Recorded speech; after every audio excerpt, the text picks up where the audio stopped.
सभी हरि भक्तों को मेरा जय श्री कृष्ण, जय श्री राधे। अब हम श्रीमद् भगवद गीता के पाठ के साथ साथ भगवान के धाम वृंदावन की 84 कोस की मानसिक यात्रा करेंगे। 84 कोस में आने वाले सभी भगवान की लीला स्थलियों का दर्शन करेंगे। तो चलो अब हम मिलजुल कर मथुरा में प्रवेश करते हैं।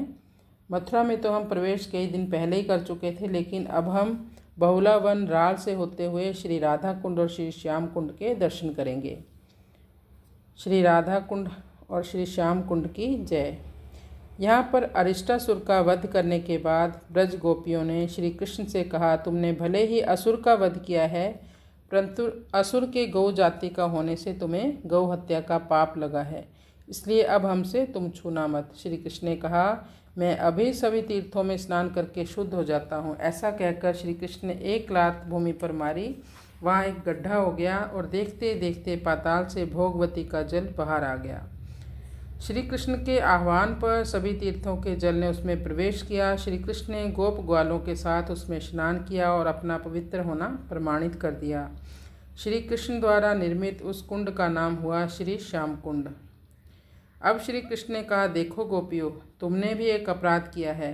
तुमने एक असुर का पक्ष लिया, इसलिए तुम्हें भी इसके पक्षपात का दोष लगेगा। इसलिए आओ तुम भी सर्व तीर्थ युक्त इस पावन कुंड में स्नान करके पाप मुक्त हो जाओ। तब श्री राधा जी ने कहा, ना जी, हम इस तुम्हारे पाप धोवन कुंड में क्यों स्नान करें। हम अपना कुंड बनाएंगी और उसमें स्नान करके शुद्ध हो जाएंगे। राधा कुंड को भगवान श्री कृष्ण का मुकुट भी कहा जाता है। तब सब ब्रज गोपियों ने वहीं श्री कृष्ण कुंड के पास अपने हाथों से और कंकन से भूमि को खोदना शुरू किया। उसे कंकन कुंड भी कहते हैं। श्री राधा कुंड की सफाई के समय उसके दर्शन होते हैं। मानसी गंगा का जल ला लाकर वे उसमें भरने लगी। तब श्री श्याम कुंड में से सब तीर्थ निकलकर हाथ जोड़कर श्री राधा जी से प्रार्थना करने लगे कि आप हमें राधा कुंड में प्रवेश की अनुमति दें। श्री राधा जी के पूछने पर कि आप ऐसा क्यों करना चाहते हो, तो सब तीर्थों ने कहा कि हम अपना तीर्थ नाम सफल करना चाहते हैं।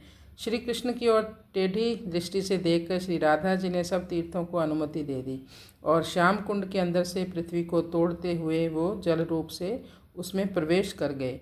श्री राधा जी ने सखियों सहित श्याम कुंड में नित्य स्नान करने की बात कहकर उस कुंड में स्नान और उसके तट पर रहने वाले सभी लोगों को पाप मुक्त कर अपना प्रिय स्वीकार करने का वचन दिया। तप्त कांचन गौरांगी राधे वृंदावनेश्वरी वृषभानुसुते देवी प्रणमामि हरिप्रिये। श्री श्री राधा माधव की जय। जिस दिन इन दोनों कुंडों का आविर्भाव हुआ वह दिन था कार्तिक कृष्ण अहोई अष्टमी का। आज भी इस दिन श्री राधा श्याम कुंड में रात के 12 बजे स्नान कर असंख्य नर नारी अपनी मनोकामना पूर्ण करते हैं। अहोई अष्टमी का व्रत रखते हैं और निसंतान दंपति यदि इस दिन कुंड में स्नान करें, श्री राधा रानी से प्रार्थना करें, तो अवश्य ही उन्हें संतान प्राप्ति होती है। श्री निम्बारकाचार्य जी ने अपने शिष्य श्री निवासाचार्य जी को इस कुंड की महिमा से अवगत कराकर आदेश दिया कि श्री राधा कुंड के तट पर अगर तुम इस स्तोत्र को नियमित जाप करें, पाठ करें इसका, तो उन्हें श्री राधा और श्री कृष्ण की पूरी कृपा का लाभ मिलेगा। इस स्तोत्र के कुछ अंश हम पढ़ लेते हैं।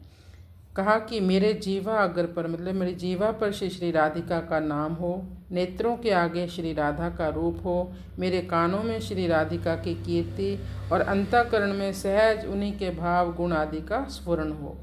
श्री श्री राधा माधव की जय।